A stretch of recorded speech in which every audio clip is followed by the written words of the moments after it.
Hello friends, चलिए आज देखते हैं इंग्लिश ग्रामर का प्रैक्टिस सेट नंबर 17। तो क्वेश्चन नंबर 1 है the keys are dash my pocket.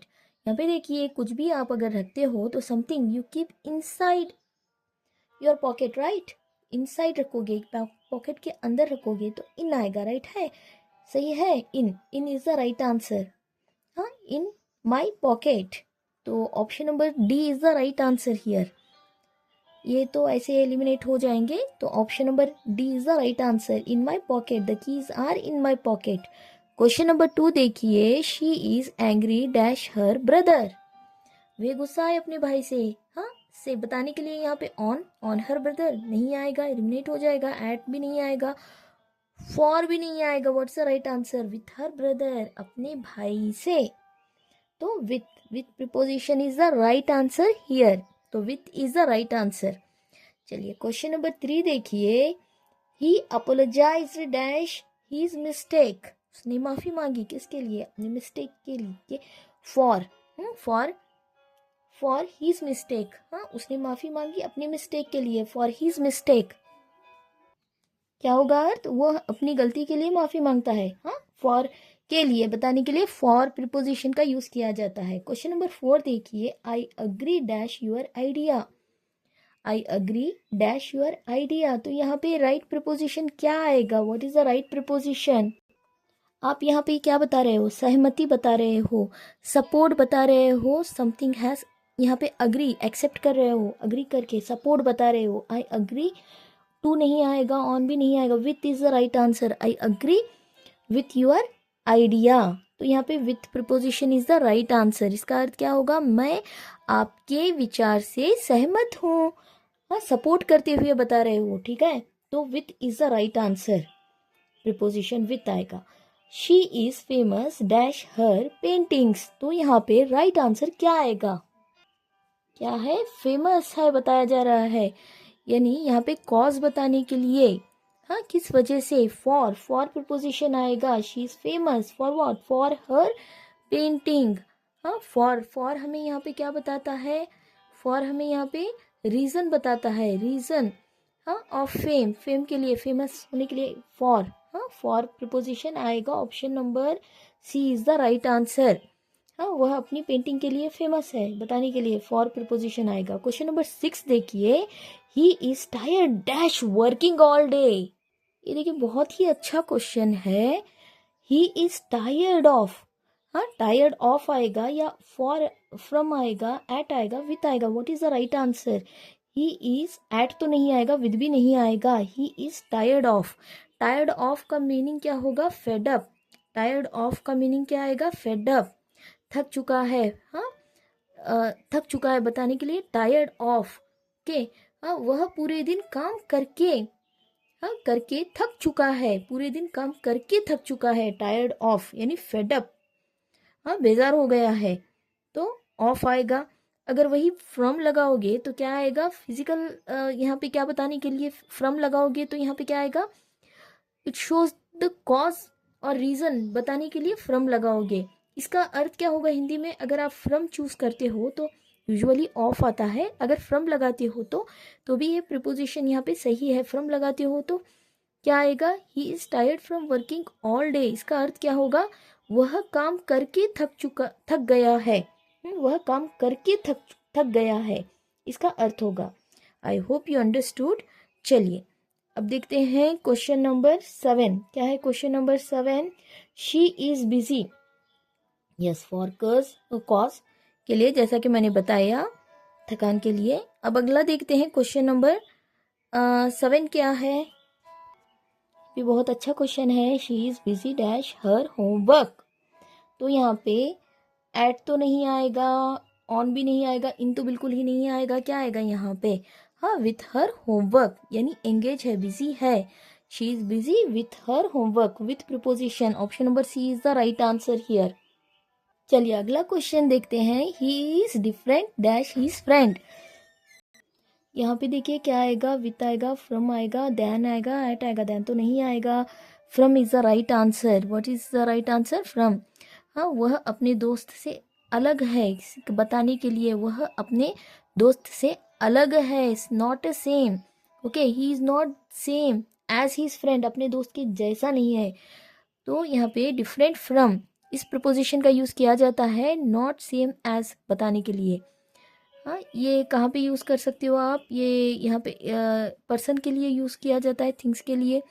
तो different from preposition is the right answer. चलिए अगला क्वेश्चन देखिए, she dash her homework daily. Answer मैंने लिख दिया क्यूरियोसिटी में कि शी के बाद डज ही लगेगा, right. He does, she does, it does, आपको ये पता होना चाहिए, ठीक है। सडनली लिख लिया मैंने, सॉरी। हाँ, he does, she does, it does आएगा, डज आएगा। अगर वर्ब सॉरी सब्जेक्ट सिंगुलर हो तो वो प्लूरल आता है। सब्जेक्ट वर्ब अग्रीमेंट की क्लास में मैंने इसका क्लियर एक्सप्लेनेशन दिया है। चलिए अगला क्वेश्चन क्या है, अगला क्वेश्चन नंबर 10 देखिए। She is capable dash solving the problem. बहुत अच्छा क्वेश्चन है ये। तो यहाँ पे क्या आएगा, राइट प्रिपोजिशन इज ऑफ आएगा। ऑफ का अर्थ क्या होगा, having the ability to do something, यानी कैपेबल ऑफ मतलब हाँ एबिलिटी है करने की। For example capable of solving the problem, capable of doing something, capable of handling. Okay, capable of preposition के बाद वर्ब प्लस आईएनजी लगता है, याद रखिए। कैपेबल ऑफ सॉल्विंग समथिंग, जैसा कि मैंने अभी बताया, capable of solving, capable of doing, capable of handling, ठीक है। तो ऑफ आएगा यहाँ पे, हाँ, ऑफ प्रिपोजिशन। अगला देखिए, he is dash university student. ये तो काफी बार मैंने बताया है। ही इज क्या आएगा, ही इज वाई वाला प्रोनाउंसिएशन आ रहा है, he is a university student. Y वाला प्रोनाउंसिएशन आता है तो यूनिवर्सिटी, यूनिक, ओके, ऐसे वाले वर्ड्स आते हैं तो दिखने में तो यू दिखता है, बट वाई वाला प्रोनाउंसिएशन, अम्ब्रेला के लिए हम एन लगाएंगे, बट यूनिवर्सिटी, यूनिक, यू वाला प्रोनाउंसिएशन आता है तो ए आता है। यहाँ पे आर्टिकल, इनडेफिनेट आर्टिकल आता है।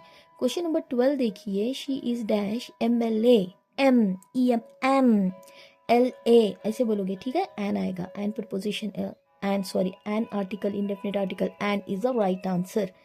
अगला क्वेश्चन क्या है, the ball is dash the box, on the box, on the box, in the box भी बोल सकते हो, बॉक्स के अंदर है या बाहर है। ओके, प्रपोजिशन यूजुअली प्लेसमेंट बताने के लिए। ऑन द बॉक्स मतलब सरफेस के ऊपर, resting on the surface, box के ऊपर। हाँ, इन द बॉक्स ये भी सही होगा। In the box means inside the box, box के अंदर, ठीक है। हाँ, ये देखिए, she said where are you going. तो यहाँ पे she said where are you going, said बोला जा रहा है, क्वेश्चन मार्क है यहाँ पे, तो आस्क्ड बनेगा, तो आर का वाज बनेगा। तो वेयर आई वाज गोइंग कहाँ पे दिया गया है, ऑप्शन नंबर, हाँ, option number A is the right answer. She said where I was going, ठीक है, option number A is the right answer. चलिए अगला क्वेश्चन देखते हैं, he dash not come yesterday, he dash not come yesterday, क्या आएगा, what is the right answer, क्या आएगा, he did not, past tense, yesterday बोला जा रहा है, एस्टरडे मतलब डिड आएगा, हाँ, डज नहीं आएगा, डिड आएगा, क्योंकि एस्टरडे बोला गया है, ही डिड नॉट कम एस्टरडे, ठीक है। डिड नॉट के बाद बेस फॉर्म ऑफ वर्ब कम आता है, याद रखिए। हाँ, ये बारीकियां हैं, आपको पता होनी चाहिए। ही डिड नॉट, कम आएगा, बेस फॉर्म ऑफ वर्ब। हाँ, कम एस्टरडे बोला जा रहा है, इसलिए हम डिड लगाएंगे। अगला क्वेश्चन देखिए, question number 16, you dash respect elders, you must respect elders, must आएगा, यस। हाँ, शी डैश डांस वेल, तो यहाँ पे राइट आंसर क्या आएगा, यहाँ पे क्या आएगा, she dash, she can, ability बता रहा है, एबिलिटी बताने के लिए कैन का यूज होगा, मॉडल कैन आएगा, शी कैन डांस वेल ना, option number A is the right answer. अगला क्वेश्चन देखिए, डैश दे कम एस्टरडे, क्वेश्चन पूछा जा रहा है, तो यहाँ पे क्या आएगा, क्या आएगा, एस्टरडे बोला जा रहा है तो डिड आएगा, डिड दे कम एस्टरडे, कम बोला गया है तो कम से पहले यहाँ पे डिड लगेगा, डिड दे कम एस्टरडे, ठीक है। हाँ, डिड दे कम एस्टरडे, क्या वे कल आए थे। क्वेश्चन नंबर 19 देखिए, we dash to Chennai last year, last year बोला जा रहा है, गो का पास्ट टेंस क्या आएगा, we went last year, last year बोला गया है, पास्ट टेंस है तो वेंट आएगा. We went to Chennai last year, तो वेंट आएगा. Went is the right answer here. ठीक है. क्वेश्चन नंबर 20 देखिए. Dash she like coffee. Does आएगा. Does she like coffee. Does she like coffee. ठीक है. हाँ, प्रेजेंट सिंपल क्वेश्चन है यहाँ पे, तो डज आएगा. अगला देखिए. What is the next question. Does. हाँ, is she like. Yes. Is coffee liked by her. Does she like coffee का पैसिव क्या बनेगा. अगर does she like coffee active है तो passive. Is she like coffee. Is coffee liked by her. चलिए, ये तो क्वेश्चन नहीं था, मैंने यहाँ पे और एक क्वेश्चन बना लिया. अगला क्वेश्चन देखिए. क्वेश्चन नंबर 21 क्या है. He wrote a letter.